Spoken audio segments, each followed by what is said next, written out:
begin our Friday. And good morning to all of you. Good morning to our beloved pastor, Pastor Albert. Good morning, Brother Dennis. And good morning to Sister Olive and all of you who have joined us already.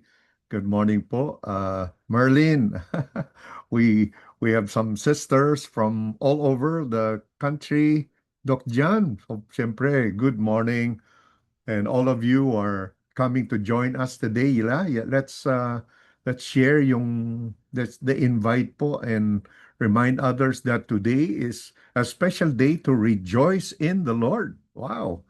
Rejoice in the Lord. And why should we rejoice? Well, there's a thousand reasons to sing, 10,000 reasons, sabi nung ating song, ano. But today, one reason we could give thanks to God is He has a good word for each of us this morning. So, ayan, I hope you're good and you have your Bibles with you and you have your heart with you, your spirit is prepared to listen to the Lord. Ayan. Thank you, Jesus. Sige po, let's prepare na. And ito pong ating reading today comes from Second Kings. Nasa Second Kings po tayo today and we'll be looking at this passage this morning. Ayan, nauna na siya. Okay, Second Kings chapter 18, 1 to 12, no? And later on sa chapter verse 13 up to the end po yung ating 12 yung 12 noon po yung ating share po today. Today's sharing po, I call this Judah Alone, the echo of hope. As you will see, as we all will see when we read our passage, na yung 10 tribes is gone. 10 tribes is gone. They're gone and they will be erased in secular history. They'll not be talked about anymore. They'll not regain their land. They will not be brought back to their land. They're gone. They're gone. And Judah alone remains standing. Parang mga movie title ano na one man alone, parang the single last person, single last tribe that stands alone. The southern kingdom stands alone. Dito makikita natin yung how the king of Judah, itong uh, uh, si Hezekiah, King Hezekiah would stand, no? He will stand for the kingdom. He will defy the king of Assyria. Nung una, nagbibigay siya, pagbibigyan niya, no? But later on, talagang when it became clear that the purpose of the king of Assyria is to really destroy the people, he stood up and we will see po na yung kanyang pag-stand, it provided Judah another 21 years, 29 years. But we will see po what will happen.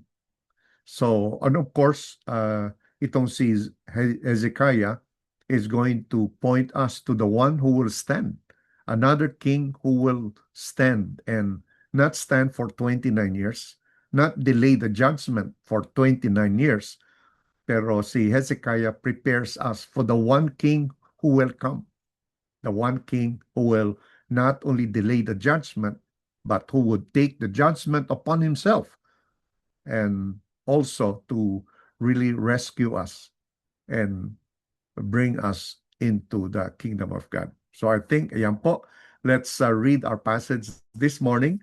Sabi niya, in the third year of Hosea, son of Elah, king of Israel, Hezekiah. Yan po yung ating character today.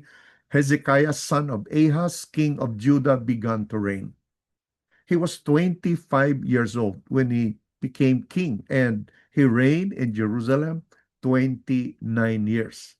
So he was a king for 29 years, and he was 25. So about 54 years when he ended up his rule. Okay, his mother's name was Abijah, daughter of Zechariah. He did what was right in the eyes of the Lord, just as his father had done. And then, what did he do? Ito po yung mga reforms that Hezekiah did. And talagang that restored Israel for a while. And sabi niya, he removed the high places. Alam po ninyo, very unique ito, most of the kings of Israel, yes, they did reforms. They instituted reforms. They destroyed yung some of the Baal places and all of that, but they did not remove the high places. No? Yung high places was one of the last things in Israel that would be removed, no? Hezekiah would remove it for 29 years. He removed the high places, he smashed the sacred stones, and then he cut down the Asherah poles. He broke into pieces the bronze snake Moses had made. For up to that time, the Israelites had been burning incense to it. It was called Nehushtan. Alam niyo, this is something that is quite intriguing because itong bronze snake was a tool that God used to bring healing. It is historical to Israel. It has brought a lot of blessings to Israel, no, in the past, but sadly, as is so common with the human heart, na whatever people deem to be good for them, well, they will make an idol out of it. May mga good things that have been turned into the ultimate things. Yan po yung idol. And the bronze snake, parang nag-o-offer na sila doon. The people, they turn this into an idol. So, itong si Hezekiah, he broke into pieces. He smashed it. Hezekiah trusted in the Lord, the God of Israel. And then, there was no one like him among all the kings of Judah, either before him or after him. He held fast to the Lord and did not stop following him. He kept the commands the Lord had given Moses. Look at that. What an honor that was given to him. No one like him among all the kings of Judah, neither either before him or after him. Wow. Wow. Baklas yan, no? Does that go far enough, no? To David, to Solomon, to Rehoboam, and the rest, lahat po ng mga kings after him. All of them mostly were evil except for Josiah. Of course, so the comparison. But to compare him with previous kings who were godly and to be described as no king was like him. What a great accolade to this king. And then verse 7 to 9, and the Lord was with him. He was successful in whatever he took. He rebelled against the king of Assyria and did not serve him. From watchtower to fortified city, he defeated the Philistines as far as Gaza and its territory. In King Hezekiah's 4th year, which was the 7th year of Uzziah, son of Elah, king of Israel, Shalmaneser, king of Assyria, marched against Samaria and laid siege to it. At the end of 3 years, the Assyrians took it. At ito po yung ginagawa ng Assyria sa mga country, sa mga, every place, every people they defeated, they did this in order to destroy that people. So Samaria was captured in Hezekiah's 6th year, which was the 9th year of Uzziah, king of Israel. The king of Assyria deported Israel to Assyria and settled them in Halah, in Gozan, on the Habor River, and in the towns of the Medes. This happened. Why did this happen to the northern kingdom, which is sometimes known as Israel? This happened because they had not obeyed the Lord their God, but had violated this covenant, all that Moses the servant of the Lord commanded, they neither listened to the commands nor carried them out. So ito po yung ating passage to look into this morning. Later po, yung pong the rest, yung encounter between the king and his commander and King Hezekiah. And of course, there is Isaiah also uh, as the prophet. Makikita natin what happens. But today, we are going to look into yung introduction of this chapter, yung background po. Okay? So the first thing that you notice po, yung verse 1, verse 9 to 10, Hezekiah ascends, no? Parang he became king according to the record in 728 or 727 BC before Samaria fell, three years down, no? And then in timeline B, in verse 13, Sennacherib invades in Hezekiah's 14th year, fixed at 701 BC. It implies that he began to reign in 715 BC. So ito po, may konting 12 to 14 year chronological difference. So ito yung problem of dating. Kaya I thought I should share this with you, na sometimes in the Bible we find or we are made aware of some problems with the dating dito 12 to 14 years, medyo malaki siya. So alam nyo ba, merong tatlo. There are three ways to look at this difference. Sabi niya, either we could explain this, the one in picture is a painting from an unknown author about King Hezekiah. Sabi nila, co-regency model. And some of the scholars po like Brightiel, they're saying na si Hezekiah began to rule as sole reign. Yung wala na yung tatay niya. Parang earlier, he became a co-regent. He became a co-king kasi yung daddy niya had sickness, and therefore, while his dad remained as king, he was also playing the role of a king. I think that sounds okay, ano? Okay naman siya. And he began to rule in 715 lang talaga after his father died. Another explanation is what they call scribal fix, no? Talagang when the scribes were copying the scrolls, yung verse 13 originally read 24th year,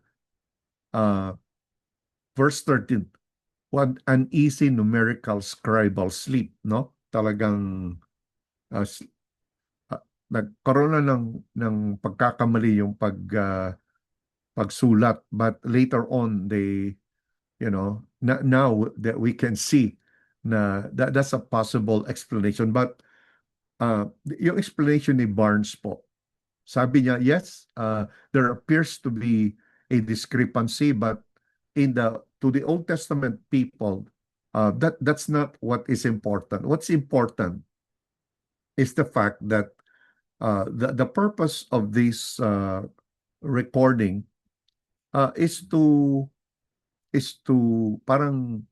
share that the events really happened.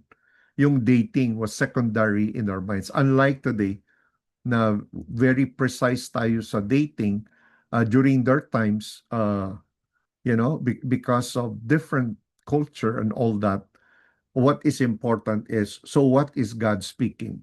So here, it's very clear that the event happened. See, Hezekiah was the king when the 10 tribes of Israel were attacked, no? They got attacked by the king of Assyria, and that ended the 10 tribes of Israel. So yung spiritual reality, the fact that it happened, overrides calendar differences. Yan po yung explanation nila.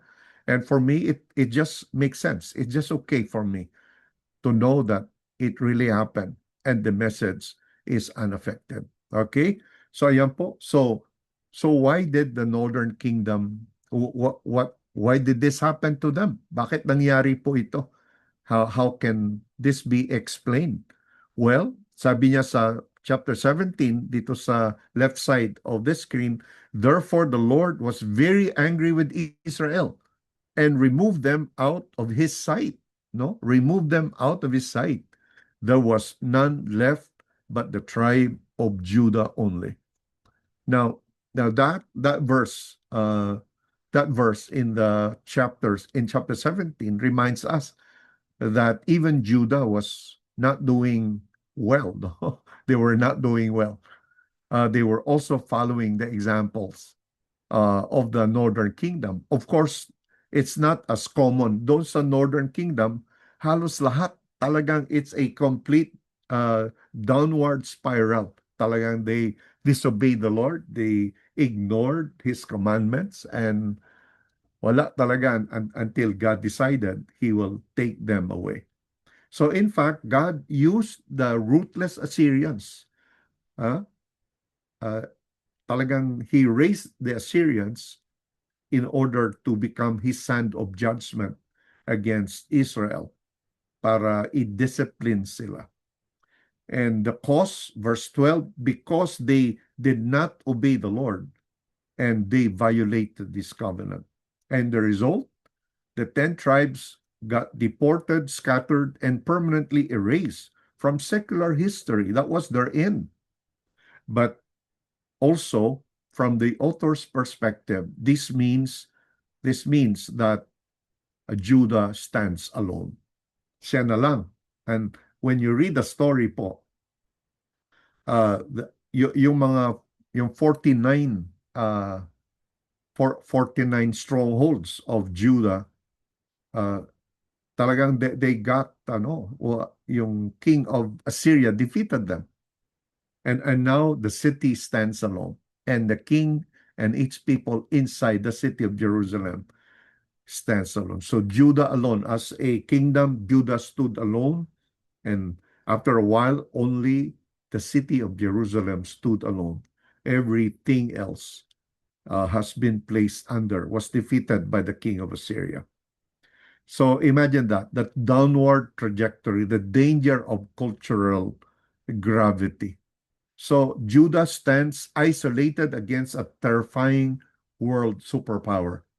And of course, we all know yung proneness to wander. Watching Israel vanish did not cure Judah's natural drift towards sin. Bakit kaya, no? Talagang itong godly kingdom na ito. the where Judah it was part, no? Yung culture talaga, the culture that is prone to wander. Talagang the culture that forces people to conform to worldly system. By the way, tomorrow po, yung ating doctrine service, we're addressing this. How could God's people live in a culture without conforming, but instead we are part of the transformative power or element that transforms culture. Please join us tomorrow, no, at 6 para makita po natin yung way po. I'm going to be teaching tomorrow as well. So, see, Hezekiah's righteousness delays the coming dark but cannot cure the human heart. Yan po. Yan po ang mangyayari. So, ayan. Let me just quickly share yung radical character of si Hezekiah, no? Napakaganda because he opted to trust the Lord, no? And that's why for 21 years, yung spiral, yung downward spiral got averted, no? But his radical character is very beautiful. So, ang sabi po sa verse 6, unlike King Hosea of Israel, yung strategy niya, the Hebrew, the buck, it states Hezekiah clung to the Lord. And because he clung to the Lord, sabi sa verse 7, the Lord was with him. What it means to cling to the Lord is that he refused to conform. parang the whole nation is going downhill, no? Talagang they are lured by Baalism. They are lured by the idols, yung Asherah poles. They are lured into the high places to offer worship. But itong si Hezekiah refused to let go of God. That's beautiful. And because he did that, well, the Lord also was with him. Okay? And not only did he cling to the Lord, ito po yung what I call beyond hidden except. You know, this is a common description of most of the kings of Israel, including the good ones. The good ones, they made some reforms. They initiated reforms, but may exception siya. Exception. So dito, for generations previous good kings received a qualified evaluation. He did what was right, except the high places were not removed. Evidently, my pressure, no, my resistance from people, they refuse to give up. They disapprove and express their disapproval in a strong manner, and the kings opted not to stir up the water. Pinagbigyan yung mga tao. So, but with Hezekiah, uncompromising cleansing. Verse 4, Hezekiah is the first king to ruthlessly eliminate these destructive exceptions. He tears down the sacred pillars and cuts down the Asherah poles. And not only that, he made sure that worship would be centralized. Now, worship can only take place doon sa Jerusalem. So that's the other reform that he did. Another reform, ito po, dismantling ni Hushtan. He dismantled itong pole na ito. Look at the pole, no? Yung picture niya. Di ba nakikita natin? It looks like a cross, ano? The snake looks like a cross. Sa Numbers 21:6 to 9, we know the story. Moses was ordered by God to construct a bronze serpent as a literal instrument of God's miraculous healing grace. Sadly, over 700 years, the people took this historical artifact of grace and transformed it into a pagan fertility idol, burning incense to it inside the house of God. So, there is a ruthless deconstruction. Hezekiah beats the revered metal object down into scrap pieces, and binigyan pa niya ng pangalan, the brass thing. No more, yung napakahalaga. Brass lang yan. Okay? Ayan. And of course, we know that Hezekiah's effort will not last long. Later on, if you read the following chapters, pakita natin that even the righteous Hezekiah would give way. And it really prepares us, no, to someone who is a greater king than King Hezekiah. The greater and sovereign king appears. So this is a movement of the flowed shadow to the glorious reality. Okay? So, doon po sa reading mamaya, makikita natin, Hezekiah eventually panicked, stripped the temple gold, and fell short under intense pressure. So, there's an empty stage. Judah alone strips away our false confidence in earthly political or military leaders. I think this passage is a great reminder that our hope does not rely on human leaders. Kasi even the most righteous human leader, one of the most, if not the most righteous leader in Israel's history, would eventually fall. So yung limitations of the earthly king are designed to force our eyes off the palace floor up and up to the horizon, which really prepares us for the entry of the true Davidic king. Hezekiah's temporary delay points directly forward to Jesus Christ, the ultimate King who steps into our absolute isolation to achieve an eternal victory. Si Judah alone po, that would be played by Jesus, who alone will face the enemy and who alone will put an end to aloneness so that we will never be alone. So ayan po. So yung victory of the greater Messiah, before we pray, let me just show this to you. Flawless obedience. Look at the greater Hezekiah.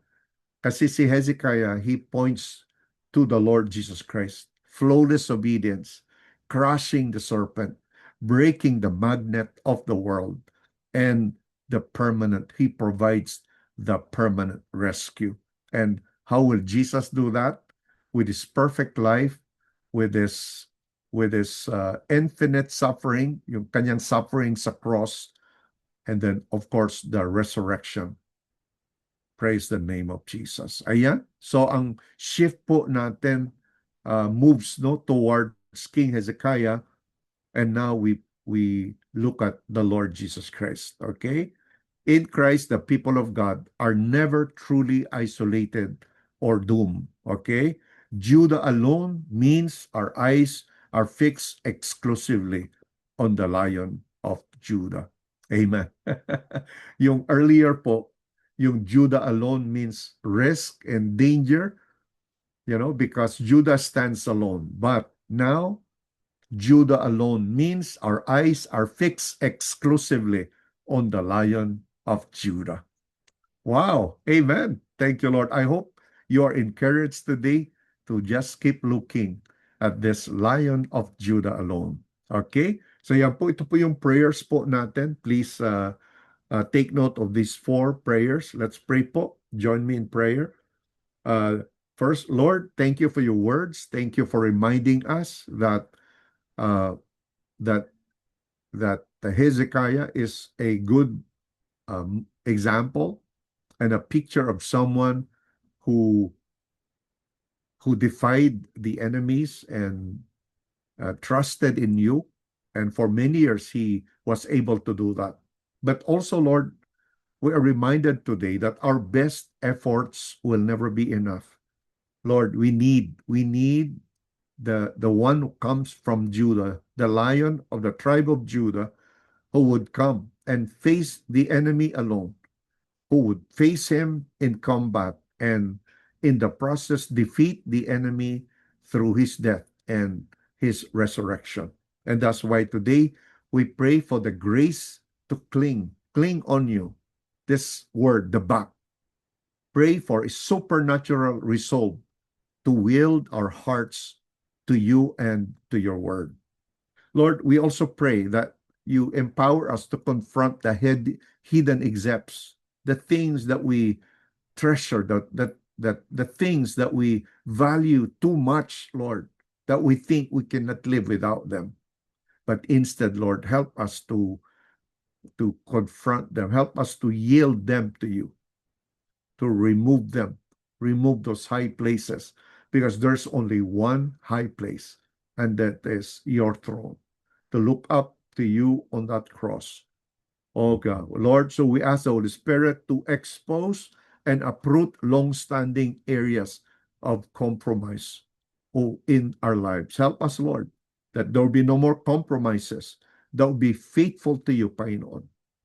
We pray for the body of Christ, Lord, in the Philippines, all over the world, that the church, Lord, will not compromise, but will look only up to you. And Lord, just as Hezekiah did, we also pray that you empower us not only to expose our hidden accepts, but Lord, to smash the idols. The courage to identify what we are relying on and downgrade it as just a thing, just a brass.